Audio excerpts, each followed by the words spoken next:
যে ধরেন 10,000 কোটি টাকা বা 15,000 কোটি টাকা, এটা বাজেটের খুব একটা বড় ব্যাপার না আর কি। তো সেই স্টক এক্সচেঞ্জ স্টেবিলাইজেশন ফান্ডটা এটা হয় নতুন কোনো প্রতিষ্ঠান এটাকে অ্যাডমিনিস্টার করতে পারে, বা অথবা হয়তো আইসিবিকেও দেওয়া যেতে পারে আর কি, যাতে আর নতুন প্রতিষ্ঠান করার প্রয়োজন না হয়। তাদের মূল দায়িত্ব হবে যখন দেখা যাচ্ছে যে একটা ভালো শেয়ারের দাম পড়ছে, তখন তারা কিনে এটাকে ধরে রাখবে এবং তারা লং টার্ম ইনভেস্টমেন্ট করবে, এবং পরবর্তীতে যখন দাম একটা ভালো মানে দামটা যখন একটা ভালো পর্যায়ে পৌঁছে গেছে তখন তারা বিক্রি করবে। এবং 97-98 সালে এশিয়ান ইকোনমিক ক্রাইসিসের পরে কিন্তু ইস্ট এশিয়া, সাউথ ইস্ট এশিয়ার বেশ কিছু দেশ এটা করেছিল এবং তার একটা ভালো সুফল মার্কেটে দেখা গেছে। সম্প্রতিকালে চায়নাও এটা করেছিল। তো চায়নাটা কতটা ফলপ্রসূ হয়েছে এই ব্যাপারে আমি যে মিডিয়া রিপোর্ট দেখছি সেখানে কিছুটা আমি মতভেদ দেখছি। কেউ বলছে এটা বাজারে একটা ভালো প্রভাব ফেলেছে, কেউ বলছে এটা খুব বেশি এফেক্টিভ হয় নাই। তবে যাই হোক, আমাদের যেহেতু বাজার ছোট, একটা ভালো মাত্রার যদি একটা ফান্ড করা হয় এবং তারা যদি প্রপারলি অ্যাডমিনিস্টার করে এটা, তাতে বাজারেও সুফল হবে এবং ওই ফান্ডও লসে যাবে বলে আমি মনে করি না। তবে ফান্ডটা অ্যাডমিনিস্টার করার জন্য আমাদের মানে যারা বাজার বুঝে, দায়িত্বশীল এবং যাদের সততা নিয়ে কোনো প্রশ্ন নেই, এই ধরনের লোককে এই দায়িত্বটা দিতে লাগে। জি, জনাব ক্যাপ্টেন মহাজ্জেন সাহেব, দীর্ঘদিন পুঁজিবাজারে আপনি আছেন এবং বিভিন্ন ব্যাংকেরও আপনি উদ্যোক্তা পরিচালক আছেন, বিভিন্ন ইন্স্যুরেন্স কোম্পানি, লাইফ ইন্স্যুরেন্স সব কিছুতে আপনি আছেন। মির্জা স্যার যেটা বলছিলেন আর কি, যে অ্যাকচুয়ালি মার্কেটকে স্টেবিলাইজ করতে হলে এই মুহূর্তে একটা মার্কেট স্টেবিলাইজেশন ফান্ড করা উচিত, যার মাধ্যমে ইনস্টিটিউশনগুলো যে কোনো একটা আইসিবি অথবা ক্ষমতা সম্পন্ন একটি প্রতিষ্ঠানের মাধ্যমে এই মার্কেটের স্টেবিলাইজেশন ফান্ডের মাধ্যমে যদি বিনিয়োগ করা যায় তা বাজারকে স্টেবিলাইজ করার জন্য, আপনি কি বলেন? স্যার অত্যন্ত সুন্দরভাবে উপস্থাপন করেছেন এবং অ্যাকচুয়ালি স্যার যে কথাগুলি বলেছেন এইগুলিকে একটু মূল্যায়ন করলে আমাদের কিছু আর বলতে হয় না, কিন্তু খুব সুন্দরভাবে উপস্থাপিত হয়েছেন। এবং এই বিষয়গুলি যেটা মার্কেট স্টেবিলাইজেশন ফান্ড, যেটি স্যার ইতিপূর্বেও বলে আসছেন, আমি মনে করি এটা একটা এখন অ্যান্টিবায়োটিক হিসেবে কাজ করবে মার্কেটে যদি আসে। আর দেখেন 2010 সাল থেকে কিন্তু ফিউচার থ্রেট নিয়ে মার্কেট আগাচ্ছে। ফিউচার থ্রেট বলতে আমি বোঝাচ্ছি যে বাংলাদেশ ব্যাংক অথবা আদার রেগুলেটরস এক এক সময় এক একটা থ্রেট ইম্পোজ করে দেয় মার্কেটের প্রতি। এটা ভূমিকম্পের মতো, যেন 2018 সালে ভূমিকম্প হবে। এই চিন্তাভাবনা যদি আমার মধ্যে থাকে তাহলে বাংলাদেশ থেকে সবাই আস্তে আস্তে ড্রাইভ অ্যাওয়ে হয়ে যাবে। তো পুঁজিবাজারেও এই একই অবস্থা হয়েছে। 2010-এ সার্কুলার দিল বাংলাদেশ ব্যাংক, ডিসেম্বরের মধ্যে অফলোড করতে হবে, সমন্বয় করতে ওটা হবে। 2012 পর্যন্ত আবার বাড়ালো, আবার 2014 যায়, আবার 2016। এরকম ফিউচার থ্রেট নিয়ে আপনি কখনো মার্কেট ডেভেলপ করতে পারবেন না। আস্তে আস্তে আমি বলবো এটা একটা ম্যানিপুলেশন হয়েছে। এই ওভার লাস্ট 6 ইয়ার্স শুধু ম্যানিপুলেশন হচ্ছে। এটা কিন্তু কোনো মার্কেটের প্রকৃত চিত্র না। এখন স্যার যেটা বললেন যে মার্কেট অত্যন্ত নিম্ন অবস্থায়, একটা স্থিতিশীল অবস্থায় আছে। হ্যাঁ, এখন খুব একটা আপ ডাউন নাই, বাট মার্কেট অলমোস্ট একটা ডেড এন্ডে, মানে রক বটমে আছে এবং এখান থেকে আর মানে উত্থান হওয়ার বা ওঠা অথবা মুভমেন্ট করার মতো এবিলিটি হারিয়ে ফেলছে। তো সেটার মূল যে বিষয়টা হলো অ্যাভেলেবিলিটি অফ ফান্ড। ইনভেস্টমেন্ট এখানে আসছে না। যেটা বললেন যে এখন ক্যাপিটাল মার্কেট স্টেবিলাইজেশন ফান্ড যদি আমাদেরকে এখানে ইনজেক্ট করা হতো, এটা বাজেটে প্রভিশন রাখলে খুবই ভালো হবে। আমি সম্পূর্ণ একমত স্যারের সঙ্গে। এবং আমি মনে করি স্বচ্ছতার সঙ্গে যে প্রতিষ্ঠানে আছে, সেটা সরকারি এবং বেসরকারি, স্টক এক্সচেঞ্জ সহ সবাইকে কিন্তু আন্তরিকভাবে মার্কেটের প্রতি আন্তরিকভাবে ফ্রেন্ডলি হইতে হবে টুয়ার্ডস দি মার্কেট ডেভেলপমেন্ট। এটা সিকিউরিটিজ মার্কেট ডেভেলপমেন্ট, এটা আমাদের জাতির জন্য একটা বিশাল অ্যাচিভমেন্ট হবে এবং এছাড়া কোনো জাতির অর্থনীতি মানে অগ্রসর হতে পারে না। আমি লোন দেওয়ার জন্য যদি মার্কেট থেকে টাকা, লোন ফেরত দেওয়ার জন্য ব্যাংকের আমি মার্কেট থেকে টাকা তুলতেছি, কিন্তু মার্কেটে ব্যাংক বা প্রাতিষ্ঠানিক বিনিয়োগ থাকবে না। এই এক্সপোজার লিমিট আগে ছিল 10% অফ দি লায়াবিলিটিস, যেটা একটা ব্যাংক বর্তমান ক্যাপাসিটির একটা ব্যাংক আগে হ্যাঁ, যদি 3,000 কোটি টাকা ইনভেস্ট করতে পারতো, এখন হলো 200 কোটি টাকা। হ্যাঁ, অনেক কমে আসছে। যেখানে জি। 3,000 কোটি টাকা ইনভেস্ট করতো সে এখন 200 কোটি টাকায় নেমে আসছে। অতএব আপনি কোন অবস্থায় within span of few months আপনি যে ডাইরেকশনটা দিচ্ছেন এটার কারণে কিন্তু আজকে এই এফেক্ট। জি, আমি আপনার কাছে অতএব ফিরে আপনাকে আসবো। সেইখান থেকে আপনাকে রেমেডিয়াল খুঁজতে হবে। মজ্জম ভাই, আমি আসছি আপনার কাছে। একজন দর্শক প্রশ্ন করতে চাচ্ছেন। প্রিয় দর্শক, আপনি নামটি বলে প্রশ্নটি করুন। আসসালামু আলাইকুম স্যার। জি, স্যার, আসসালামু আমি একটা আলাইকুম। মতামত দিতে যাচ্ছি। মার্কেট যেভাবে গেম হয়, আমি মোটামুটি কিছুটা লেখাপড়া করছি, ওই থেকে বলতেছি।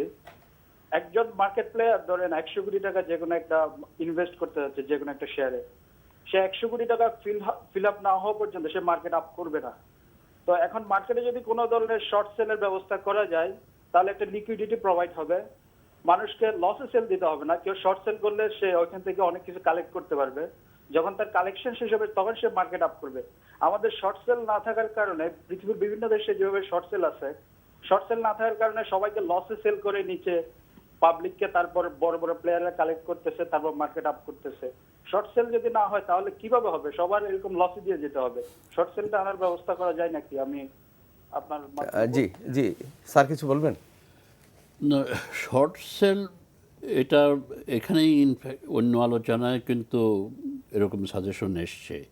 আমার মনে হয় বিষয়টা সিরিয়াসলি চিন্তা করা উচিত। শর্ট সেলের একটা সমস্যা হচ্ছে যে এটা আবার ম্যানিপুলেশনের মাত্রা বাড়িয়ে দেওয়ার একটা সম্ভাবনা থাকে আর কি।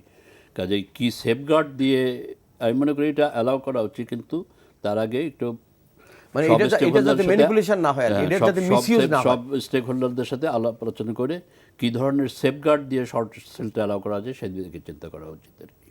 জি জি, জনাব মুয়াজ্জম, যে কথাটা আপনি বলছেন। শর্ট সেলের বিষয়টা বলবো, এক কথায় আপনার কাছে শেয়ার নাই, you are selling in advance. হ্যাঁ, তো এটা আসলে বাস্তবতা বিবর্জিত মনে করি। তবে স্টক মার্কেটের ক্ষেত্রে অনেক সময় এটা অনেক দেশ দিয়েছে না, সেখানে রুলস আছে, রেগুলেশন আছে, গাইডেন্স আছে, এবং স্ট্রং মনিটরিং এবং আছে, তাদের ক্যাপাসিটি ওরকম। জি। আমাদের দেশের ইনভেস্টরদের কিন্তু সেই ক্যাপাসিটি, উনি যদি সেই শেয়ারটা পরে বাইব্যাক করতে না পারেন, জি, ওনার এই শেয়ারটা পরিশোধ করা বা দেয়া এটা অত্যন্ত কঠিন হয়ে যায় অনেক সময়। আপনি জনাব মুয়াজ্জম সাহেব, আপনি তো একজন ব্যাংকের সাথে নতুন ব্যাংকের একজন উদ্যোক্তা। ব্যাংকগুলি আমাদের জানা মতে আর কি, যে প্রাতিষ্ঠানিক বিনিয়োগকারী, দ্যাট ইজ ব্যাংকগুলি তাদের যে নিজস্ব পোর্টফোলিও করার কথা বা নিজস্ব যে ইনভেস্টমেন্ট করার জন্য যে ফান্ডিং আছে বা করার যে আগ্রহ, সেটা তো তারা করছে না বা হারিয়ে ফেলছে। কেন? কারণটা কি? আচ্ছা, আপনি বলতে পারেন? অত্যন্ত সময় উপযোগী একটা কথা বলছেন। আসলে মূলত ব্যাংকের যে সিইও বা ম্যানেজিং ডিরেক্টর যাদেরকে আমরা অ্যাপয়েন্টমেন্ট দেই, অথবা ব্যাংকার্স যারা আছেন, ওনাদের ভিতরে স্টক মার্কেট নিয়ে একটা নেগেটিভ ক্যাম্পেইন চলতেছে। ওনারা কোনো কিছুতে রিস্ক নিতে চান না। At the end of the month salary নিয়ে চলে যাবেন। ওনারা কোনো রিস্কি বিজনেসে নাই। ওনারা মনে করেন স্টক মার্কেটটা একটা রিস্কি বিজনেস, এটা একটা রিস্কি ইনভেস্টমেন্ট। কিন্তু এখানে জুডিশিয়াসলি রিসার্চ করে যদি কোনো ইনভেস্টমেন্ট করা যায়, রিটার্ন নট লেস দ্যান 15%। আমি নিজে প্রত্যক্ষ একজন আমি ইনভেস্টর, যে আমি ওভার লাস্ট 5 years আমার হ্যাঁ স্টেক ভ্যালু অনেকটা কমে গেছে, my return was not less than 12% despite all this bad situation. এখন কিছু কিছু স্টেক আছে, ডাবল রেগুলেটর আছে, বাংলাদেশ ব্যাংক আছে, সিকিউরিটি এক্সচেঞ্জ কমিশন আছে, এবং আমাদের অ্যাকাউন্টিং সিস্টেমটা এখন একটা অনেক আগের চেয়ে কিছুটা ডেভেলপ হয়েছে। সো ম্যানিপুলেটেড অ্যাকাউন্টস আর রিয়েল অ্যাকাউন্টসটা বোঝা যায়। বিভিন্ন আর্থিক প্রতিষ্ঠান, ব্যাংক, ইন্স্যুরেন্স কোম্পানিজ এর শেয়ারগুলি এবং ভালো ভালো কিছু ফরেন কোম্পানিজ, প্লাস আমাদের দেশে যে ভালো কিছু উদ্যোক্তা আছে, এই শেয়ারগুলি কিন্তু এখন P ratio just moving around 10, আর ব্যাংকের শেয়ার তো আরও লেস দ্যান 10। তো পি হিসাবে আপনি যে একটা ব্যাংক ডিভিডেন্ড দিল 25%, তার স্টেক ভ্যালু মানে তার শেয়ার ভ্যালু দেখা যায় 12 টাকা। তো ইফ ইউ ইনভেস্ট টুডে টাকা 12, আপনি তো 25% না হোক আগামী বছর 20%ও তো পাবেন। কিন্তু এই চিন্তাটা না করে দীর্ঘমেয়াদী ইনভেস্টমেন্টে না গিয়ে ব্যাংকাররাও ওই কুইক কীভাবে এলসি করবে, কিভাবে তারা কুইক রিটার্নের জন্য অন্যান্য ডিভাইস খুঁজেন। কিন্তু লং টার্ম ইনভেস্টমেন্ট যেটা দরকার ব্যাংকারদের জন্য, সেখানে মূল সমস্যা হলো যে স্টক মার্কেট বোঝার মতো লোক কম আছে, এবং আমাদের পরিচালকদের মধ্যেও আমি বলবো যে অনেক মানে ইনহেরেন্ট তারা কিছু ধারণা ইনহেরেট করে জি। যে না এটা একটা ব্যাড মার্কেট, এটা একটা ম্যানিপুলেশনের market ভালো না জায়গা, এখন। এটা একটা স্পেকুলেট করে আগে ভাগে একটা ইয়ে করে, মার্কেট ভালো না ওখানে যাব না। তো দেখা যায় যে মাইনরিটি হিসাবে ওয়ান অফ দি ডাইরেক্টর আমাদের ভূমিকা তখন একটা প্রশ্নের মুখে, বা অনেক সময় ওনারা অনুরোধ রাখেন, অনেক সময় রাখেন না। না, আমি যেটা স্যার আপনার সাথে আলোচনা করতে চাই সেটা হলো যে অ্যাকচুয়ালি ব্যাংক তো একটা লং টার্ম বিনিয়োগ করে। ব্যাংক রিসার্চ করে দেখবে যে কোন শেয়ারটাতে সে বিনিয়োগ করবে, কিভাবে করবে, কেন করবে, কিভাবে করবে, কেন করবে, তার রিটার্ন কি আসবে। সে তো শর্ট টার্ম বিনিয়োগ করে না যে আমি আজকে করলাম, আমি কালকে বিক্রি করে দেবো, পরশু বিক্রি করে দেবো। সে শেয়ারটা কেনার পর 15 দিনের দাম কমে যেতে পারে, কিন্তু সে যে শেয়ারটা কিনেছে তার ডিভিডেন্ডের ব্যাপার আছে, তার পে আউটের ব্যাপার আছে, তার গ্রোথের ব্যাপার আছে, সব কিছু মিলেই তো ব্যাংক এই ইনস্টিটিউশন বিনিয়োগটা করবে। অতএব তার সেখানে তো যদি সেটা ভালো ভালো একটা রিসার্চ করে যদি বিনিয়োগ করতে পারে এবং সে বাস্তববাদী যদি হয়ে থাকে, তাহলে তার লস হওয়ার তো কোনো কারণ নেই। না, এটা তো নিঃসন্দেহে সত্য আপনি যে উক্তিটা করেছেন। কিন্তু দেখেন ব্যাংকগুলোর আমাদের দেশে আমি তো কোনো ব্যাংকিং বা ফাইন্যান্সিয়াল সেক্টর কোনো বিজনেসের সাথে ইনভলভ না, কিন্তু তাদের যে আচরণ সেটা আমার কাছে বোধগম্য না। যেমন আমি ব্যাংকগুলোর কথা চিন্তা করি, নতুন ব্যাংক বাদ দিলাম, বিশেষ করে প্রতিষ্ঠিত পুরানো ব্যাংক যেগুলো আছে। দেখেন আমাদের দেশে প্রথম কথা হলো সম্প্রতি ঋণের চাহিদা কমে গেছে, যার ফলে বিশেষ করে বেসরকারি খাতে ঋণের প্রবৃদ্ধি সম্প্রতিকালে একটু বেড়েছে, কিন্তু সেটাও বাংলাদেশ ব্যাংকের যে টার্গেট আছে তার চাইতেও নিচে। 1 নম্বর। 2 নম্বর হচ্ছে যেহেতু ওদিকে চাহিদা কমে গেছে, সুতরাং ব্যাংকগুলো তাদের যে লেন্ডিং ইন্টারেস্ট রেট কিন্তু কমাতে বাধ্য হয়েছে। এখন কিছুটা কমেছে, প্রায় 2% 2.5% মতো লেন্ডিং ইন্টারেস্ট কমেছে। তার মানে হচ্ছে যে তাদের যে ইন্টারেস্ট ইনকাম সেটার উপর একটা অভিঘাত আসছে।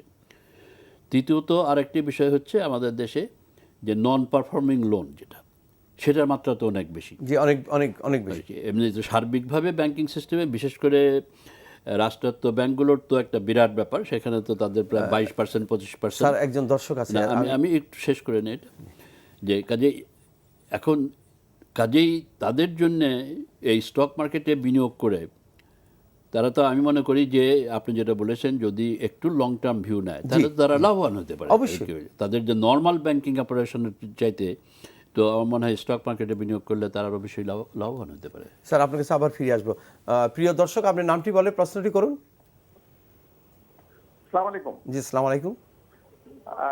আমি জহুরুল ইসলাম চৌধুরী গুলশান থেকে কথা বলছি। জি ভাই, বলুন। সাহেব, আপনারা মেহনত করছেন, lot of time, lot of energy, চেষ্টা করে যাচ্ছি আর কি করবো বলেন। না, থ্যাংক ইউ সো মাচ।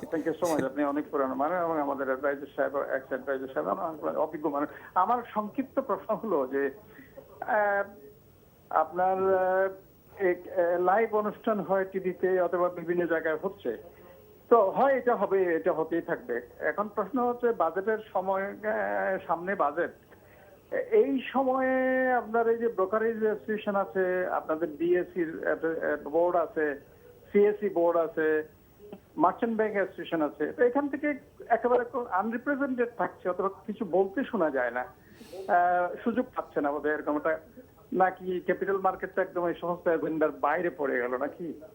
না, আপনি যেটা বলছেন অলরেডি আপনার এনবিআর এর সাথে ঢাকা স্টক এক্সচেঞ্জ বোর্ড এবং অ্যাসোসিয়েশন কথা বলেছে, মিটিং করেছে এবং বিভিন্ন বিষয় তুলে ধরেছে। তার এখন আপনি যেটা বলেছেন তার বাইরে এখন যে জিনিসটা আপনি বলছেন বাজেটের চেয়েও বাইরে আপনার সমস্যাটা বাইরে বেশি দেখা যাচ্ছে, যে বাজেটের চেয়েও যে এই যে ফাইন্যান্সিয়াল ইনস্টিটিউশনগুলি কেন ইনভলভমেন্ট হচ্ছে না, কেন আপনার লিকুইডিটি মার্কেটে আসছে না, সেসব বিষয় নিয়ে অনেক বেশি সময় দিতে হচ্ছে, অনেক বেশি সেদিকে আমাদেরকে চেষ্টা করতে হচ্ছে। বাজেটের প্রণোদনার চেয়ে বেশি এদিকে আমাদেরকে কাজ করতে হচ্ছে। সবাই চেষ্টা করতেছে, সবাই যেখানে আছে সেই কাজটা আপনি কি বলবেন স্যার কিছু? না, এটা তো বাজেট নিয়ে তো কিছু আলোচনা হয়েছে, এবং যেটা আমি শুরুতেই বলেছি যে কিছু প্রস্তাব তো আছে। জি, তো দেখা যাক সেই প্রস্তাবগুলো বাজেটে স্থান পায় কিনা আর কি, সেটা হচ্ছে একটা ব্যাপার। আর একটা ব্যাপার হচ্ছে যে এটাও আমার কাছে বোধগম্য না, যে ধরেন যে নতুন আইপিও যেগুলো আসছে এগুলো বেশিরভাগই তো ওভার সাবস্ক্রাইবড হচ্ছে। এখন ওভার সাবস্ক্রিপশন যেটা হচ্ছে যে একজন যে ধরেন যে হয়তো 10টা শেয়ার পেয়েছে, জি। সে হয়তো বেশি কন্ট্রিবিউট করেছে, কিন্তু এই যে যখন সেই ফান্ডটা যখন ফেরত পাচ্ছে, তো সেটা আবার সেকেন্ডারি মার্কেটে কেন আসছে না? আবার আমাদের দেশে প্রবণতা হচ্ছে যে ওই আইপিও আসার পরে ঠিক আছে বাজার হঠাৎ উঠে গেল, তারপরে বাজারটা পড়ে গেল। যখন বাজার উঠে গেল, যারা বিক্রি করে লাভবান হচ্ছে তারা ওই শেয়ারে না হোক অন্য শেয়ারে তো ইনভেস্ট করতে পারে, সেটাও তো করছে না। না, এটা তো অনেকে আইপিওর ব্যবসা, অনেকে আইপিওতেই শুধু ইন্টারেস্টেড। তো সে এখন মুশকিল হচ্ছে যে এখন স্টক মার্কেটে যদি কেউ জেনুইন ইনভেস্টর হয়, তার আইপিওর দিকে যেমন নজর রাখতে লাগবে, ঠিক তেমনি সেকেন্ডারি মার্কেটের দিকেও তার নজর রাখতে লাগবে, এবং তাকে এটা লং টার্ম ভিউ নিয়ে স্টক মার্কেটে আসতে লাগবে। এবং পৃথিবী জোড়া রিসার্চের যে ফলাফল সেটা হচ্ছে যে স্টক মার্কেটে ঝুঁকি আছে নিঃসন্দেহে, কিন্তু আপনি যদি লং টার্ম রিটার্ন দেখেন তাহলে অন্য যে কোনো বিনিয়োগের চাইতে লং টার্মে স্টক মার্কেটের রিটার্ন ভালো। স্যার, এখন তো বাজারকে অ্যাকচুয়ালি পুঁজি বাজার তো অত্যন্ত গুরুত্বপূর্ণ, একটা জাতির অর্থনীতিতে অবদান রাখে, এবং মানি মার্কেটের আপনার দুটো দিক, আপনার পুঁজিবাজার তো তার একটি অন্যতম দিক।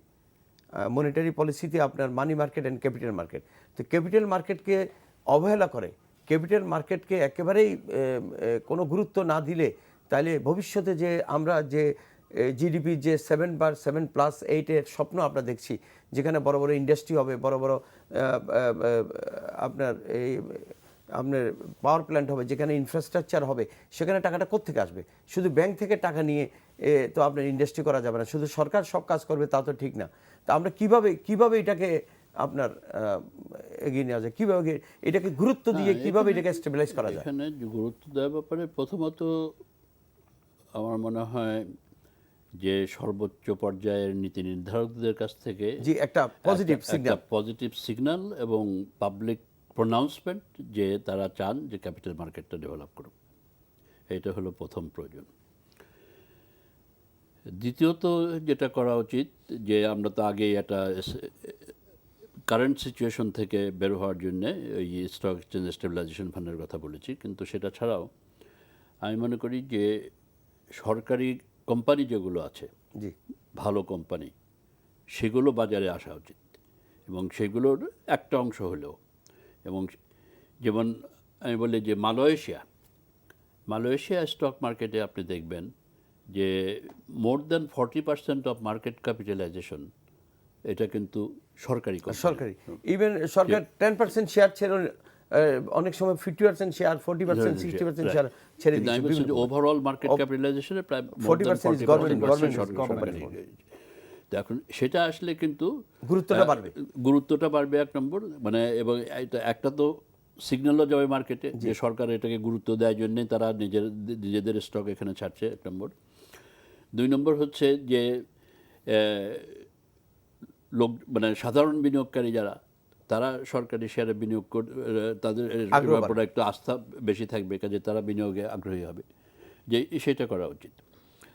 আর তারপরে তৃতীয় বিষয় হচ্ছে যেটা আমরা আগে আলোচনা করেছি, যে বাজেটে যে সমস্ত প্রস্তাব দেওয়া হয়েছে, যে ওই ডিভিডেন্ডের এক্সাম্পশন 25,000 টাকা থেকে এটা বাড়ানো, এখন 500 টাকাও ডিভিডেন্ড দিলে অ্যাট সোর্স কেটে রেখে দেয় কোম্পানি, কিন্তু 10%।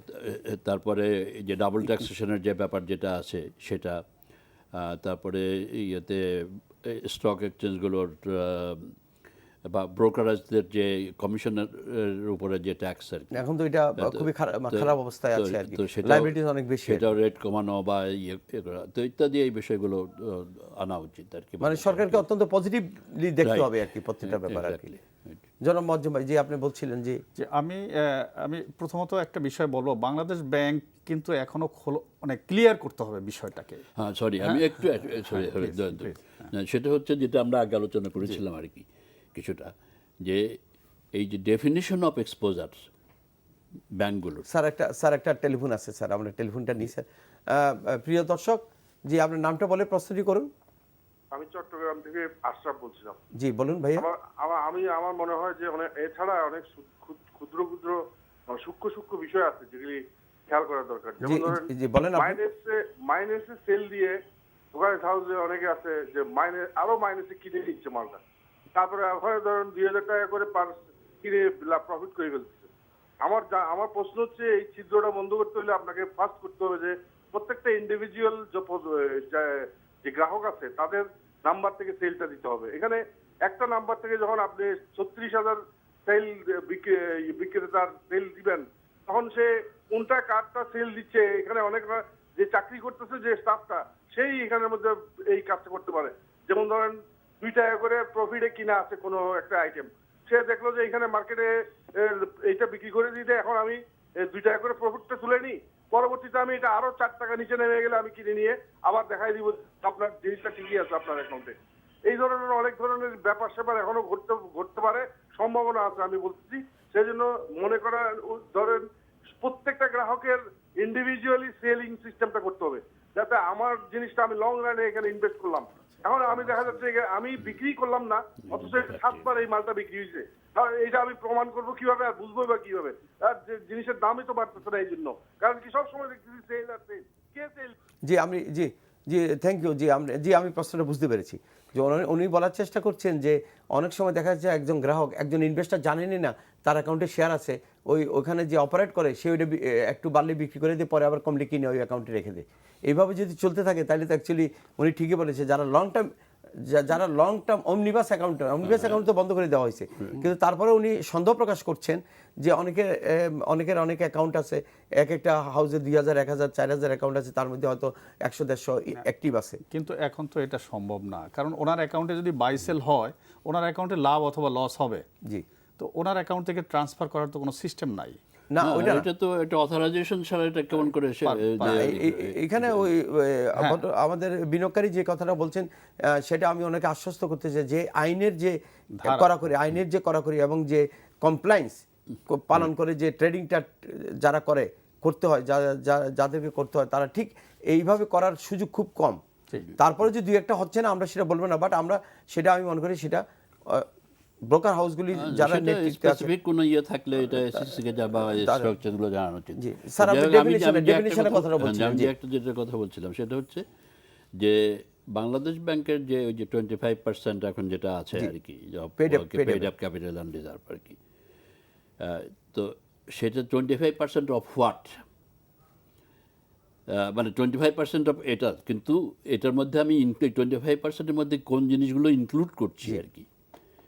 তো সেখানটা এখন এই যে আনলিস্টেড কোম্পানির শেয়ার যদি হয় বা একজনকে লোন দিয়েছে, লোনের এগেইনস্টে কোল্যাটারাল, যদি কেউ শেয়ার প্রাইভেট কোম্পানি শেয়ারটা কোল্যাটারাল রাখে, তো এখন ইত্যাদি এই জিনিসগুলো তো এই যে এক্সপোজার ইনভেস্টমেন্ট কমাই দিয়েছেন, ঠিক আছে, একটা তো সিলিং আমার কমে গেল, তারপর যদি এইগুলি দিয়ে দেন, যেগুলো জিনিস ডাইরেক্টলি ক্যাপিটাল মার্কেটের সাথে সম্পৃক্ত না, সেই ধরনের অ্যাসেট আপনি যদি ক্যাপিটাল মার্কেটে ইনভেস্টমেন্ট হিসেবে ট্রিট করেন এই ডেফিনিশনে, তাহলে তো ফান্ডই রইল না, তাহলে তো ইনস্টিটিউশনে তো কোনো ফান্ড রইল না এখানে বিনিয়োগ করার জন্য, তাহলে বাজার দাঁড়াবে কি?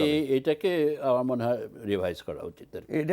এটা সিরিয়াসলি আপনি কি বলেন? আমি স্যারের সঙ্গে ওইটাই আমি বলতেছিলাম যে এই ডেফিনেশনটাকে যদি আপনি ক্লিয়ার না করেন তখন কোনো ব্যাংক কিন্তু ইনভেস্ট করতে আগিয়ে আসতেছে না।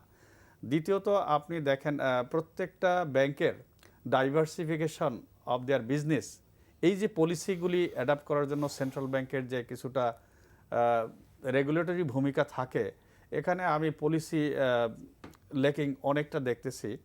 আপনি ভেঞ্চার ইকুইটিতে ইনভেস্ট করবেন, এটা যদি এই ক্রাইটেরিয়ায় ডেফিনেশনে আসে যে investment in the capital market, এখনই কিন্তু না, আপনি ফিউচার ক্যাপিটাল মার্কেটে ইনভেস্ট করতেছেন, আপনি একটা গ্রিনফিল্ড কোম্পানিকে প্রসপেক্টিভ বলেই আপনি ওখানে হয়তো 100 crore টাকা আপনি ইনভেস্ট করতে রাজি হচ্ছেন আজকে, কিন্তু ওটাকে যদি আপনি if you consider it as investment in the secondary market or in the capital market today, এইটা কিন্তু ওকে শ্রিঙ্ক করে দিলেন, ওর ব্যবসার ফান্ডটাকে আরো একেবারে সীমিত করে দিলেন। আমাদের দেশ ইন্ডাস্ট্রিয়ালাইজেশনে গ্রোথ হবে না, আমাদের ইকোনমি যেটা আপনি বললেন যে 7% প্লাস আমাদের জিডিপি অর্জনের যে সহায়ক ভূমিকা নেওয়ার জন্য যে সব পলিসি, এগুলো অন্তরায় হয়ে যাচ্ছে।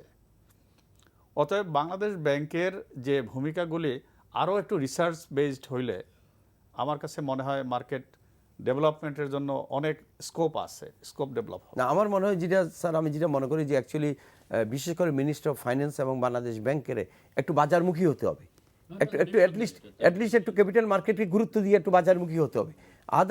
আদারওয়াইজ এই ধরনের একটা সম্ভাবনাময় পুঁজিবাজার যার মাধ্যমে আপনি কর্মসংস্থান এবং ইন্ডাস্ট্রিয়ালাইজেশন গ্রোথ করতে পারেন, বড় বড় প্রজেক্ট, এই যে পিপি আসার পর যে পিপির টাকা তো একটা অংশ জনগণকে সম্পৃক্ত করা উচিত।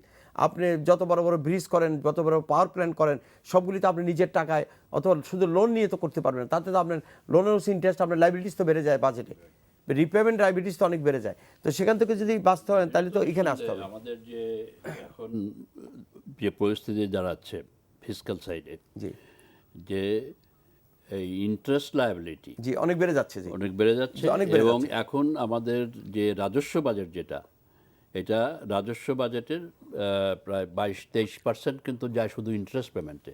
আর সরকার তো আর ডিফল্ট করতে পারে না। না। তো আমার 22-23% ইন্টারেস্ট দেওয়া মানে হচ্ছে যে আমার অন্য খাতে যে ব্যয় করা দরকার, স্বাস্থ্য বলি, শিক্ষা বলি, সামাজিক থেকে নিরাপত্তা cut করতে বেষ্টনী, হচ্ছে। আমার সেখান থেকে কাট করতে লাগছে আর কি। এবং সুতরাং যতদূর সম্ভব ক্যাপিটাল মার্কেটকে ইউজ করে এখান থেকে আমাদের রিসোর্স জেনারেট করার চেষ্টা করা উচিত আর কি। মাননীয় প্রধানমন্ত্রী কিন্তু মাস 3-4 আগে আপনার মনে আছে সেবির সাথে মিটিংয়ে উনি কিন্তু একটা গাইডলাইন দিয়েছেন। উনি একটি শক্তিশালী এবং গতিশীল পুঁজিবাজার, স্বচ্ছতা, জবাবদিহিতামূলক পুঁজিবাজার কথা উনি বলেছেন, এবং এটার সাথে সংশ্লিষ্ট যারা আছে সবাইকে আন্তরিকতার সাথে কাজ করতে বলেছেন। উনি বলেছেন এটা খুবই দরকার, আমার বড় বড় প্রজেক্ট, বড় বড় ইমপ্লিমেন্টেশন, এবং আমি যদি দেশকে দারিদ্র্যমুক্ত করতে চাই, একটা উন্নত জাতি হিসাবে, দেশ হিসাবে অর্থনৈতিকভাবে প্রতিষ্ঠা করতে চাই, তাহলে পুঁজিবাজার কোনো বিকল্প নেই। অ্যাকচুয়ালি পৃথিবীর কোনো দেশে নাই, এখানেও নাই। তো এই জন্যই এটাকে আপনি মনে করেন স্যার যে এটাকে আরও গুরুত্ব দেওয়া উচিত, অ্যাকচুয়ালি এটা নিয়ে বসা উচিত। না, এটা তো নিশ্চিত যে এটা তো at least এটা কেন খারাপ হচ্ছে? যে একদিনে একটা অ্যানাউন্সমেন্ট করলাম, তারপরে যদি ফলো আপ না থাকে, জি জি জি জি সেটা হলো ইম্পর্টেন্ট। কেন ঠিক আছে, একটা হাইয়েস্ট লেভেল থেকে যে অ্যানাউন্সমেন্ট যেটা করা হয়েছে সেটা নিঃসন্দেহে এটা প্রশংসনীয়, কিন্তু তারপরে এটাকে বাস্তবায়নের জন্য তো ফলো আপ করতে লাগবে। যারা এটা ইমপ্লিমেন্ট করবে, সেই ফলো আপ বা ইমপ্লিমেন্টেশনের দায়িত্ব হচ্ছে মূলত অ্যাডমিনিস্ট্রেটিভ মেশিনারি এবং সংশ্লিষ্ট মন্ত্রী যারা আছেন তাদের। তো কাজেই তাদের সবাইকে এটা সম্মিলিতভাবে এই বিষয়টির প্রতি গুরুত্ব দেওয়া দরকার। যেমন ওই যে আমি আগে আপনাদের সাথে আমার আনুষ্ঠানিক আলোচনায় আমি উল্লেখ করেছিলাম যে একটা সিদ্ধান্ত ছিল গত 22টা না 30টা সরকারি জি কোম্পানি 29টা, একসময় 2010-এ আপনার মনে আছে মাননীয় প্রধানমন্ত্রীর অফিস থেকে 29টা কোম্পানিতে রূপান্তরিত করেই আপনার তার তো একটাও আসেনি, একটু আসেনি। তো এখন যদি ফলো আপ না থাকে, খালি শুধু ওই সিদ্ধান্ত মৌখিক বা লিখিত পর্যায়ে থাকলো কিন্তু তার বাস্তবায়ন নাই, তাহলে তো লোকের ওই যে আস্থার যে ব্যাপারটা, সেই আস্থাটা তো ফিরে আসবে না। এবং এই যে বর্তমান বাজারে যে কোনো বিশ্লেষকের সাথে আপনি কথা বলেন, তারা সবাই বলবেন যে লোকের, বিনিয়োগকারীদের আস্থার অভাব। জি জি এখন আস্থার অভাবের পিছনে তো এই বিষয়গুলো কাজ করে আর কি। আপনি জনাব মজিম ভাই, আপনি তো জানেন যে ব্যাংকগুলি তো অনেক সময় লং টার্মে ইন্ডাস্ট্রি হিসেবে বিনিয়োগ করেন না আপনারা? ডেফিনেটলি আপনারা অনেকে নতুন ইন্ডাস্ট্রি আমরা দেখি কনসোর্টিয়াম করে, সব কিছু করে, ব্যাংকগুলি একসাথে কনসোর্টিয়াম করে 1000 কোটি টাকা, 1500 কোটি টাকা, 400 কোটি টাকা ওটা বিনিয়োগ করে। তো ওইটাতে কি শর্ট টার্ম করে না লং টার্ম? না, এটা লং টার্ম করতে হবে, কারণ ওগুলি তো মিনিমাম 7 বছরের নিচে তার হয় না। ব্যাংকিং প্রতিষ্ঠানগুলি নিজের স্বার্থেই তার ভালো ভালো ইনভেস্টমেন্টে যেতে হবে।